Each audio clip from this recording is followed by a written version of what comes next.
Let's talk about gas prices. Let's talk about the spillover from that. Don't spill the gas.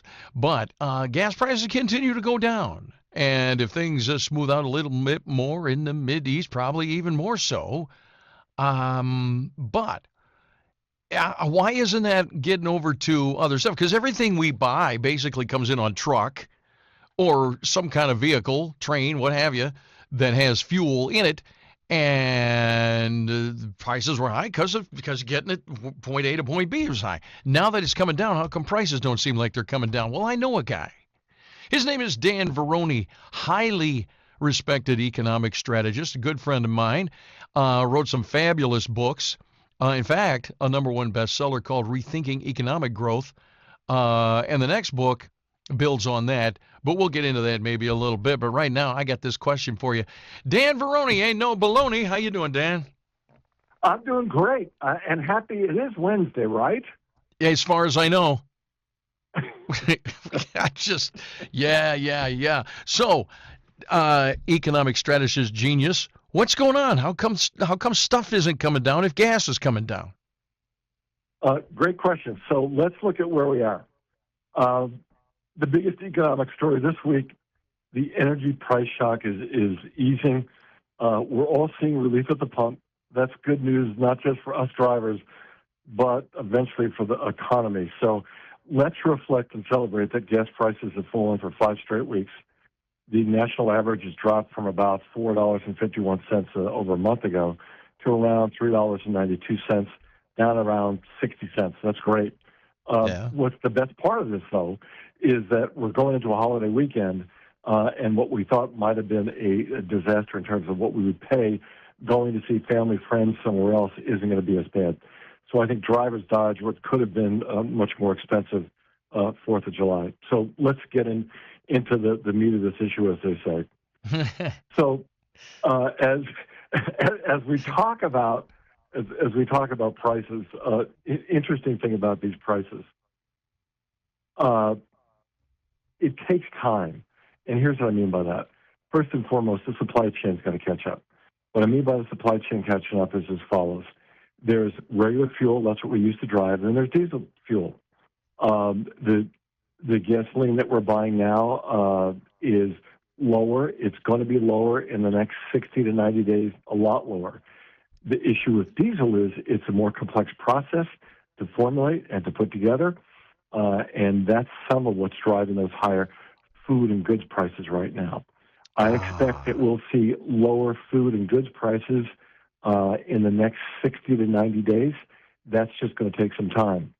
But the good news is, as long as gasoline prices keep coming down, it's going to have a spillover effect throughout the economy. I expect a much better fall. I think we'll have a great Halloween, a great Thanksgiving, and a strong Christmas because our prices will be lower. And what your listeners need to remember, and I have to remind myself of this every day, is that oil goes into almost every product category here in our country, and that's why we've seen the higher prices. Just going to take a bit longer for them to come down. Okay. You're sticking your neck out there quite a ways all the way into Christmas, aren't you? A lot can happen between now and then. Well, so I will say that I'm cautiously optimistic. There you go. And that cautious optimism is based on a number of things. One is that things in the Strait of Hormuz stay somewhat normalized. As we sit right now, the WTI crude, that's the West Texas crude, is at $69.02 a barrel, which is terrific. The Brent crude's at $72.19. That's because we've got a stabilized situation in the Strait of Hormuz. That's what my cautious optimism is based on between now and Christmas. You're a fairly optimistic guy anyway, Dan, so there is that. Yeah, I can't help myself. You know what? There is something to be said about that, though. I didn't plan on getting into this, though, but we can doom scroll and wring our hands and all of that. That's going to lead to an early death. At some point, you got to look at the glass half full. Part of that is your second book here, which I'm sure I'll be getting autographed copy of that. By the way, that first one is killer. You talk about small business in the second one, right? Yes. Yeah, deeply. We always say that's the backbone of America. Is small business healthy, though? Is this a good time to get into business? Oh, my God. It's a great time to get into business. So I'm so glad you brought that up because I've got two big screens, one with the oil prices.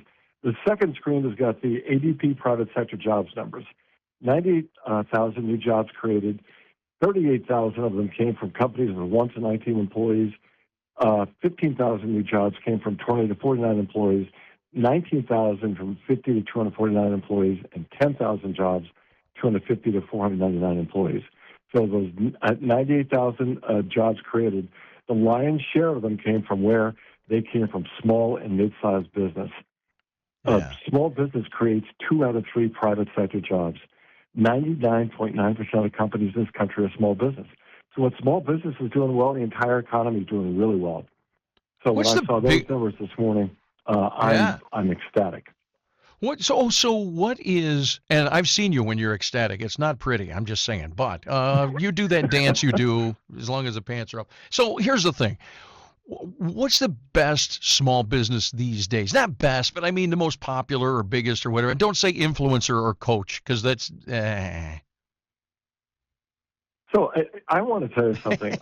I grew up professionally working for the National Association of Manufacturers, so I've got manufacturing in my genes and my DNA. And I'll tell you that manufacturers are really doing well. On the ADP report this month, 5,000 new manufacturing jobs created among small and mid-sized companies. And here's the reason why. The big, beautiful law has 100% expensing for plants and equipment.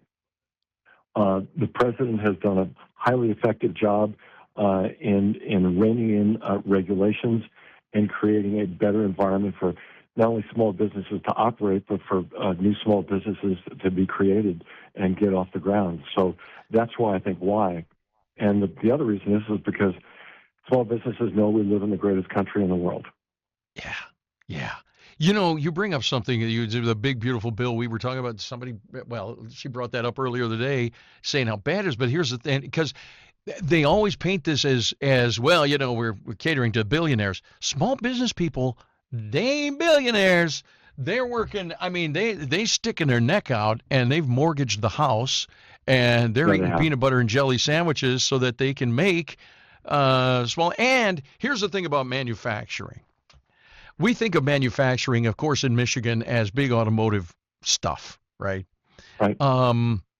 But I like the manufacturing business, like, for instance, a small blow mold place that you drive by and they've got the garage door open and there's like 12 guys in there and they're making, my friends, what is it, the Great Plate. They're making these little we don't need another plate, but they're making them in there, by golly. That's America. Thank you. Yeah, it absolutely is. And I'll say another thing.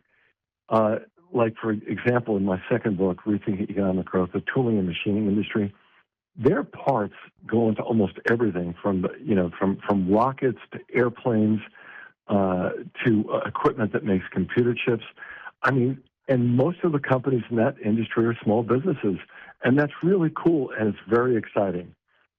Another industry is the wooden pallet industry. There's wooden pallets throughout every sector of the economy. And a lot of those companies are small businesses. You know what I don't understand about that, though? I love wood pallets. My kids think it's funny. I don't collect them, really, but I'm a little obsessed about them in that if I see them out by the dumpster and they look good, I go ask, can I grab a couple of those? And I put them in my storage end of my garage because you always need wood for something around the house. Yeah, build a shelf. Yeah, Can you? And I got a wood pallet. It's free wood. But usually the stuff they throw away, those pallets look really like they're in good shape. How come they throw away perfectly good pallets? I don't understand. Don't know, but here's what I'll tell you, is that I know the industry well. The CEO of that trade association is in my CEO group. And over the years, I've learned so much about the industry, and that's why they're in my second book as well. They are remarkable. They're using technology. They're small companies. They're using AI and advanced machining to really refine those pallets. It's a marvelous industry with great people. I still don't understand why they throw away perfectly good pallets. They look good. So that's outside my knowledge base. I don't know the answer to that one. I'm going to find somebody. I'm going to find that out because I love pallets. All right. Now, listen, you and I have that in common, Dan Varroney. No baloney with Dan Varroney. You find that boy, you find him at just like it sounds, DanielVarroney.com, VARRONEY.com. And you are an amazing dude, Sickle, and I appreciate our friendship, and I thank you for your insights. And happy 4th of July. What are you eating? You going hot dogs, bratwurst? What are you going? So we're going to do a combination of everything.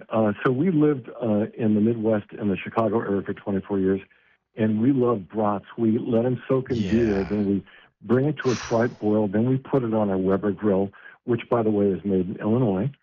And we just have a great barbecue. So it's going to include bratwurst, hot dogs, burgers. I used to, and you get America's 250th birthday. Yes, sir. And you get bratwurst from north of the Cheddar Curtain up there, just north of Illinois there.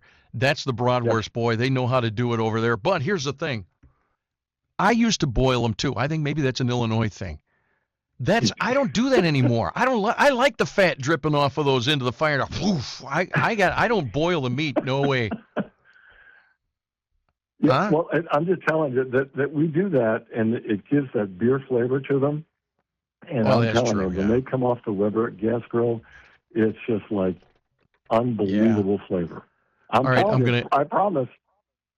I'm gonna give you a suggestion also. You like cheese curds?